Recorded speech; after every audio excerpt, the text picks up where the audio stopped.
this sounds like a question that a lot of our listening audience would want to hear, because a lot of our listeners are women, and a lot of women like nice closets. But how important is closet space in homes today? Well, we get to go into multi-million-dollar homes, and also homes that are, in my neighborhood, which are not multi-million-dollar homes. But there's a master closet in anything built in the last 20, 30 years, at any price range almost, there's a master walk-in closet that is pretty much standard, and sometimes they're really big.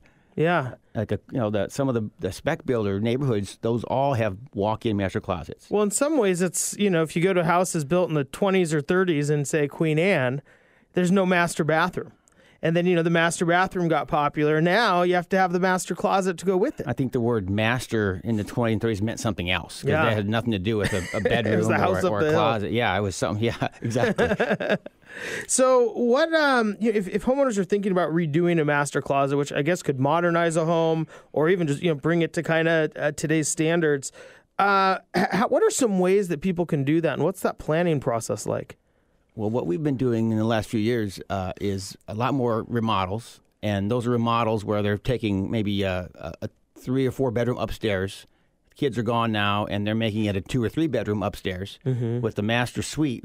That's a new term that's been used a lot lately. It's the master suite. It's really I think it's used on HGTV about every TV show that my wife and I can make the choice to watch together. So now the bathroom is more like that of a health club. The whole space. There's the bedroom is being built with room just for a bed. Bedrooms are getting smaller.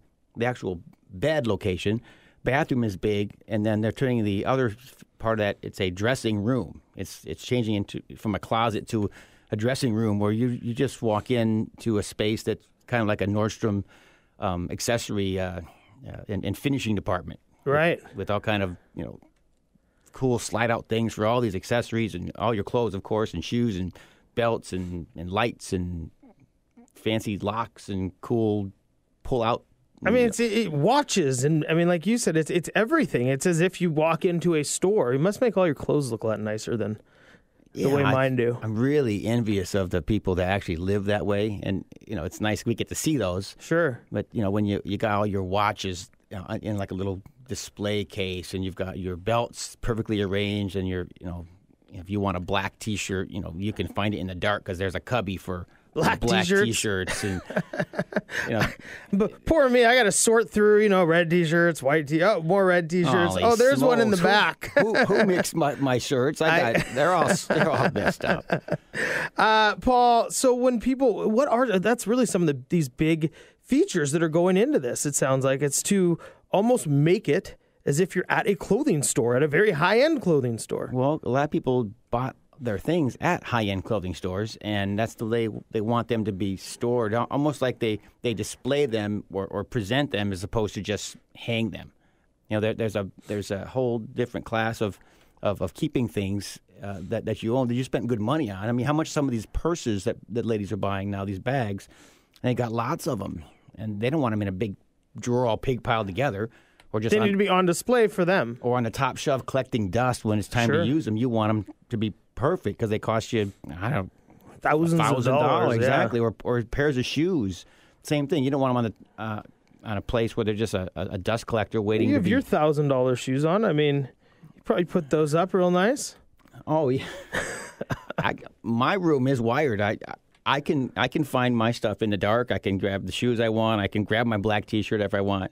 I'm one of those people, but I just don't have the the walk-in closet space. So I've got it all built out in little cubbies in my room that I'd be proud to show, but it's not something you can video. Yeah.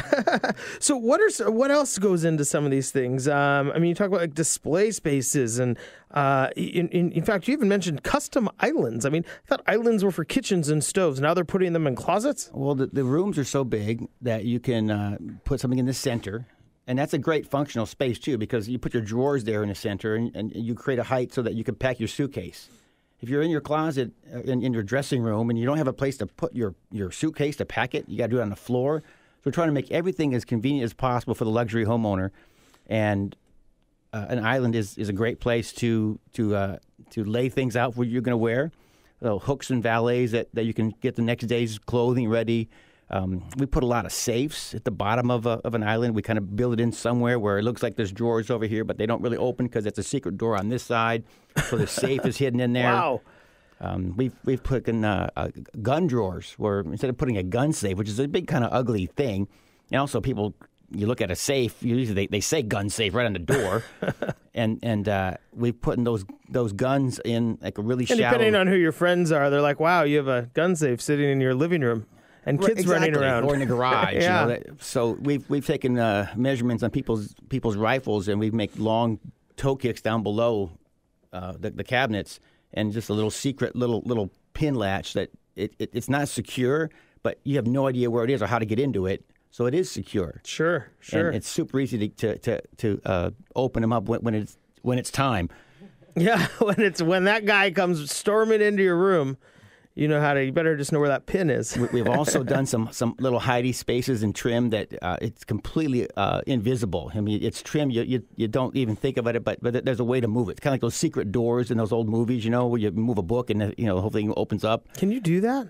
We've done some things. You can actually. Can you build like the book? That would be. You talk about awesome, man. I mean, you go into a house, and I imagine Corey could probably speak to this. But if you go into a house and you're looking to buy it, and this is more of a resale thing, and all of a sudden it says, pull the third book over to see Secret Closet. That's a selling point, man. I mean, no. I haven't done that, but we've done one where our guys went back out to do some additional work, and we had to get in that little space because of some features we put in there, and we found that little hidey hole was full of things that we wish we hadn't found. Like what? It's another show, Ben. Another show. Okay, for the late night hour. Paul Valley joins us with Organized Spaces. Paul, we have a couple of minutes before we have to go to break. Are there any other really unique features you've built? I've seen a lot of washers and dryers, remaining in closets, which seems very functional. Yeah, we frame those into a closet so it's kind of hidden. Another cool thing we've done is they had a whole bunch of locks in a drawer. They had all kind of jewelry and eyeglasses and all over the world, a very expensive collection. And it was on display all over this room. And they didn't want to have 16 locks on, and 16, a big janitor key ring walking around the place. So we have this remote lock system where you open a little door and it's got little keypads like a garage door. And you type in the code and you hear 16 little clicks, just all clicking, all the drawers and the doors are opening up. Wow.